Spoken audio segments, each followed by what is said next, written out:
오늘 성경 말씀 다 같이 봉독하겠습니다. 오늘 말씀은 에베소서 4장 11절부터 16절까지의 말씀입니다.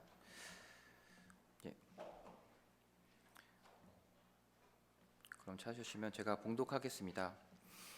그가 어떤 사람은 사도로, 어떤 사람은 선지자로, 어떤 사람은 복음 전하는 자로, 어떤 사람은 목사와 교사로 삼으셨으니 이는 성도를 온전하게 하여 봉사 일을 하게 하며 그리스도의 몸을 세우려 하심이라.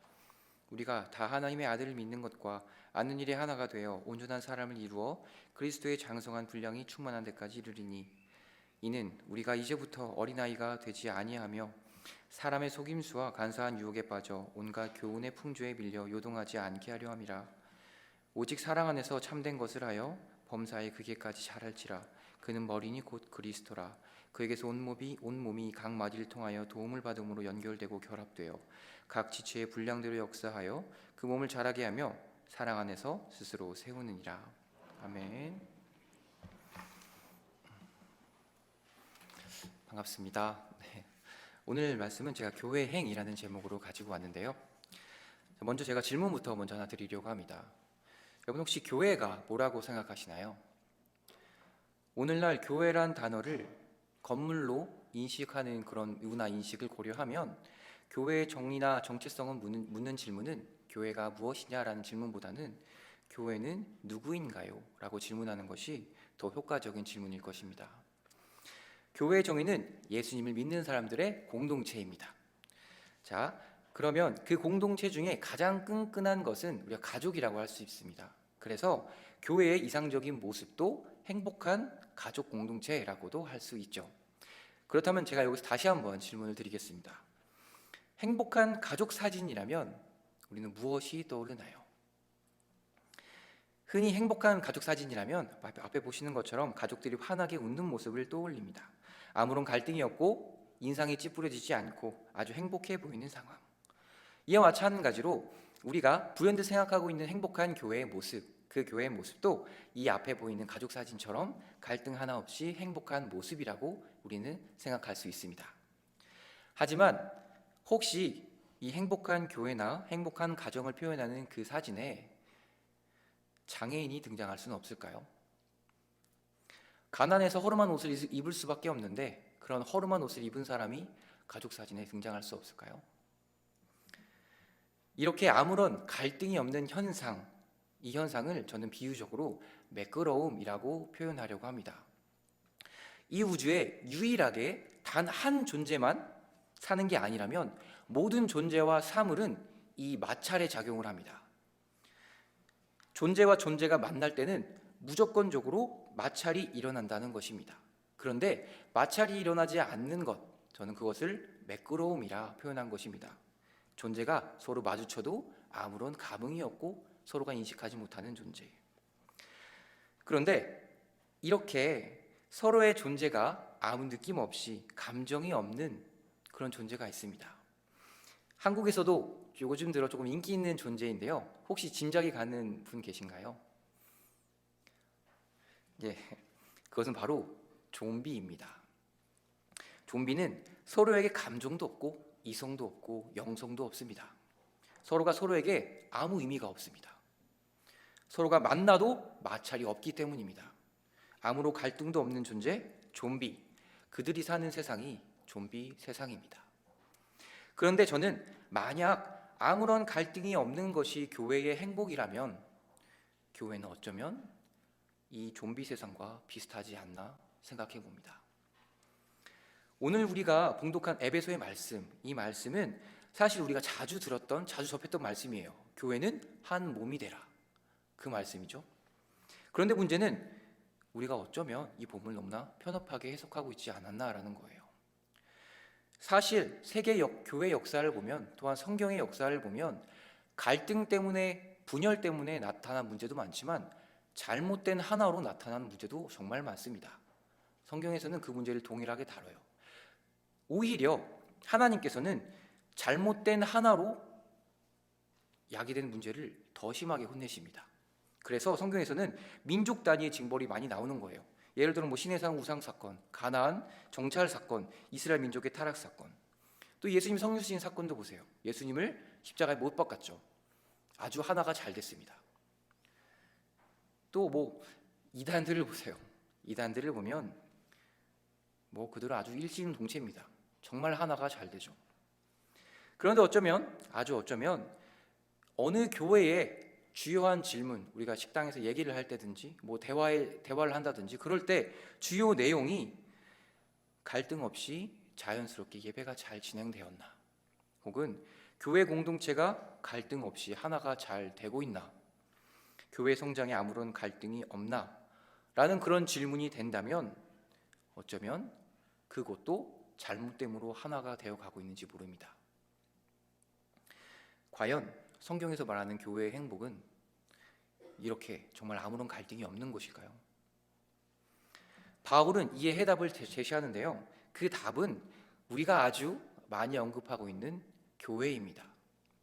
그는 교회의 의미와 의의, 교회가 무엇인가라는 그런 질문을 다시 알려주고 있는데요. 오늘 말씀을 통해서 갈등이 없는 것이 교회가 아니다. 갈등은 인간사의 필연적인 것이다. 교회는 다만 그 갈등 위에, 다른 기준들 위에 오직 예수 그리스도만을 인정하고 그것을 사랑과 용기로 고백하는 자들이다. 이렇게 바울은 교회를 대답으로 우리에게 해답을 알려주고 있습니다. 갈등이 있어야 용서할 수 있는 조건과 상황이 생깁니다. 갈등이 있어야 사랑이 있을 수 있는 역사의 공간이 생깁니다. 갈등이 있어야 다른 기준을 분별할 수 있는 기회가 생기고, 갈등이 있어야 내가 하나님을 선택했다라는 기회가 생깁니다. 여러분, 하나님께서 이 나를, 또 우리를 이 땅에 보내신 이유인 그 소명을 감당하는데 과연 우리가 갈등 없이 살 수 있을까요? 갈등이 없는 곳이 있을까요? 없습니다. 갈등을 피하려고 하는 무료함에 빠진 세상, 갈등을 잘못된 하나로 통제하고 잘못된 하나로 다스리려는 세상, 좀비 세상. 적어도 저는 교회는 그런 곳이 되어서는 안 된다고 생각을 합니다.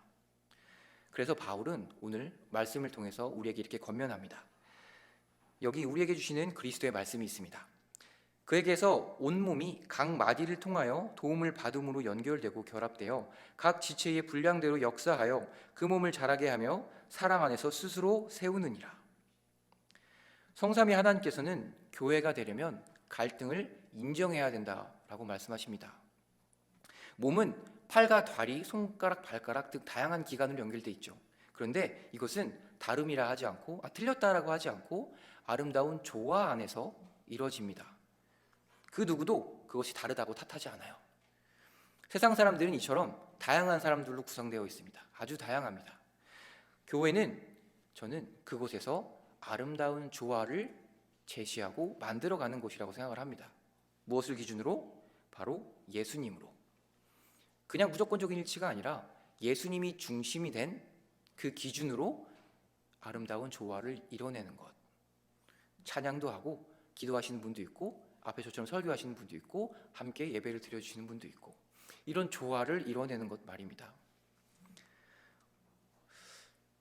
그런데 오늘날 많은 성도님들이 내 자신에 대해, 그리고 교회에 대해 조금이라도 부정적인 말을 하거나, 혹은 성경에 대해서 질문이 생긴다든지, 내 자신에 대해서 질문이 생겼을 때 그것을 질문하면, 문제 제기를 하면 우리는 비신앙적인 것, 신앙이 떨어지는 것, 부족한 것, 혹은 옳지 못하는 것이라고 생각하기도 합니다.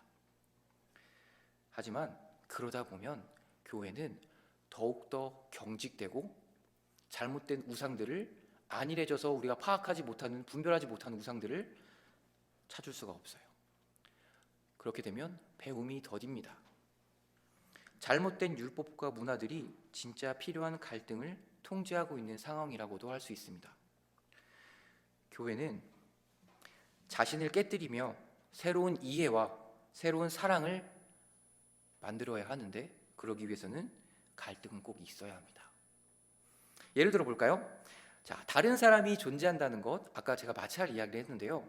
다른 사람이 존재한다는 것은 존재와 존재가 만나는 접촉점이 있다는 거예요. 이 접촉점, 사물이든 존재든 간에, 어떤 존재든 간에요. 다시 말해서 이 접촉점이 생긴다는 것은 이 마찰이 생긴다는 것입니다. 그렇기 때문에 다른 사람이란 존재, 다른 사물이란 것, 모든 것은 마찰, 바로 갈등을 전제할 수밖에 없습니다. 다른 존재가 마찰이고 갈등이라는 것입니다. 결국 진짜 우리가 하나가 되기 위해서는 마찰을 없애는 것이 답이 아닙니다. 진짜 우리가 하나가 되기 위해서는 그 갈등을 올바로 볼 수 있어야 하고, 아까 제가 말씀드렸던 것처럼 갈등 위에 온전히 예수님으로 기준을 세울 수 있어야 합니다. 둘째로, 하나님께서는 잘못된 하나가 되는 것을 주의하고 진정한 하나가 되라고 말씀하시는데요, 여기 우리에게 주시는 그리스도의 말씀이 있습니다. 우리가 모두 예수 그리스도를 믿는 것과 아는 일에 하나가 되어 온전한 사랑을 이루어 그리스도의 장성한 분량이 충만한 데까지 이르리니, 오직 사랑 안에서 참된 것을 하여 범사에 그에게까지 자랄지라. 그는 머리니 곧 그리스도라. 아멘. 여기서 우리는 모든 갈등을 잠재우는 것, 그런 무조건적인 하나가 되는 것이 아니라 예수 그리스도가 머리가 된 하나가 되라고 말씀하시고 있습니다. 우리가 하나가 되기 위해서 무비판적으로 아무 생각 없이 하나가 되는 것이 아닙니다. 오직 사랑 안에서 그리스도의 장성한 분량에 이르러서, 즉 오직 예수님만이, 예수 그리스도만을 기준으로 생각하고 판단하는 성령 충만으로 하나가 되라는 말씀입니다. 우리는 지금 다 같이 이렇게 하나가 되어서 앉아 있습니다. 그런데 다 똑같이 앉아 있어요. 뭐 누워 계신다든지 뛰어다니시는 분 안 계시잖아요. 자, 그런데 우리가 지금 이렇게 다 같이 앉아 있는 모습, 하나같이 앉아 있는 모습이 우리가 단지 하나가 되기 위해서 앉아 있는 걸까요? 다시 말해서 우리가 다 같은 모습으로 앉아 있기 위해 이곳에 모였나요? 아닙니다.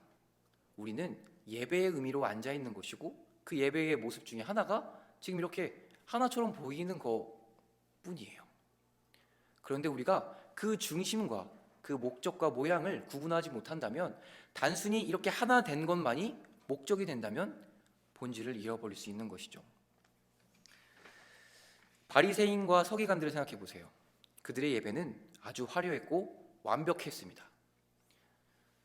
겉으로 보기에는 우와, 예배가 진짜 저렇게 멋지다고, 예배에서 하나님이 느껴질 정도야, 아주 멋지네, 프로그램이 너무 멋져, 훌륭해 라고 말할 수 있어요.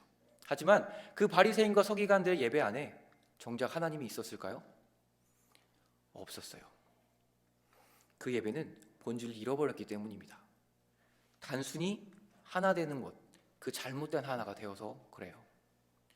오늘 말씀을 보세요. 오늘 말씀 보면 하나가 된다는 것은 어떤 사람을 용서할 수 없고 사랑할 수 없는데, 싸우기 일보 직전인데 내 기준이 아니라 예수님을 머리 삼아, 예수님을 기준 삼아 사랑할 수 있고 용서할 수 있고 예수님을 복음이라 말할 수 있는 것, 그것이 바로 오늘 말씀에서 나오는 교회의 모습입니다. 그래서 오늘 말씀에서 사랑이 나오는 거죠. 그렇게 하기 위해서는 사랑이 필요하다. 제가 또 예를 하나 들어보겠습니다. 지금 러시아가 우크라이나라는 나라를 침공했어요. 그런데 여기서 정말 엄청나게 충격을 입었던 부분이 뭐냐면, 러시아는 동방종교회라는 교회가 있어요. 유명한 교단입니다. 교단이라고 하기는 좀 더 큰데 여튼, 그런데 전쟁에 출전하기 전에 그 교회의 사제들이 군인들의 축사를 합니다.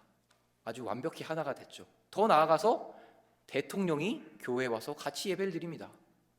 완벽히 하나가 된 모습이죠. 그런데 과연 그 예배, 그 러시아 교회는 성공한 예배, 성공한 교회일까요? 아닙니다. 러시아 동방종교회는 저희 신학적인 역사를 봤을 때 정말 중요한 곳이에요. 그 로마 천주교가 하나님을 소유하려고 하고 신학적으로 자신의 권력을 만들려고 할 때 그것에 대항해서 저항한 그 야성을 지닌 곳이 동방종교회였습니다. 그래서 삼신론적 삼위일체론이 나오면서 그것이 관계론적인 우리의 성도님들의 삶을 다시금 조명할 수 있는 신학이 만들어질 수 있는 계기가 된 거예요. 러시아는 그만큼 그 당시 세계를 주무르고 있었던 로마 천주교에 반대할 수 있었던 야성이 있는 곳인데, 지금은 어떻게 됐나요? 지금의 모습을 보면 그 야성은 온데간데 없고 잘못된 하나됨으로 교회 전체가 타락해서 부패한 것처럼 보입니다. 오직 예수님으로만 하나 되어야 합니다. 오직 예수님, 우리는 오직 하나님으로만 하나 되어야 됩니다. 마찰을 최소화하는 것, 이 갈등을 최소화하는 이 매끄러움이 교회의 성공이라고 한다면 교회는 그 좀비들의 세상과 다를 것이 없습니다. 좀비들의 세상에는 생명력이 없습니다. 역동성이 없어요. 우리가 말씀의 생명력이라고 하잖아요. 그 생명력 찾아볼 수 없습니다. 갈등이 없는 무료함을 교회의 성공이라고 우리가 자랑한다면 우리도 러시아와 마찬가지로 부패하게 되는 것입니다. 우리가 사는 세상은 좀비들의 세상이 아니에요. 하나님께서 창조하신 세상이고 하나님께서 주관하시는 세상이고 하나님께서 완성해 가는 세상입니다. 생명력이 역동적으로 움직이는 세상이에요. 역동적인 생명이 꿈틀거리는 그 세상. 하나님은 그 복음, 그 역동성, 그 생명력을 위해서 우리를 이 자리에 보내신 겁니다. 우리를 교회 되게 하셨고 우리를 교회로 부르신 것이에요. 그 역동성을 보여주라고, 세상에 보여주라고 임명하신 것이 우리 교회입니다. 갈등을 통제해라, 갈등을 피해라, 갈등을 숨겨라 라는 것이 아니라 갈등 위에, 다른 기준 위에 오직 예수님만을 진정한 기준으로 세워라. 그것이 바로 우리가 그리스도인으로 살아가는 방법이고 우리가 이 세상에 진짜 살아서 하나님과 행복한 삶을 누릴 수 있는 방법입니다. 죽은 삶, 좀비의 삶은 우리 교회가 지향해야 될 삶이 아닙니다. 부산행이라는 1000만 관객을 달성한 영화가 있습니다. 많이들 아실 텐데요. 이 영화는 좀비들에게 우리나라가 잠식되어 가고 있는데 부산이라는 희망을 가지고 부산으로 탈출을 시도하는 영화의 내용입니다. 저는 여기서 오늘 말씀의 제목을 창화관했습니다.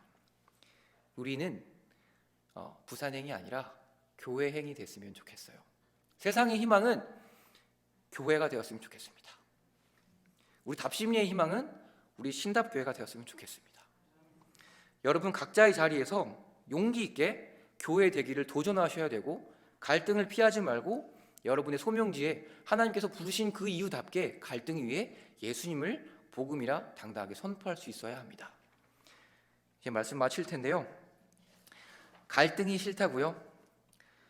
이 세상 어느 곳도 나 혼자만 신앙하는 곳에는 교회가 세워질 수 없습니다. 갈등이 전제되는 우리, 그리고 그 우리 위에 예수님이란 기준이 온전히 서는 곳, 그렇게 하나 될 때 비로소 교회가 되어집니다. 갈등 더 이상 회피하지 않고 사랑 더 이상 주저하지 않고 우리 모두가 교회 되기를 다 같이 도전하고 손잡아서 하나님을 향한 그 기쁨의 추억으로 다 같이 천국에 갔으면 좋겠습니다. 네, 기도하겠습니다.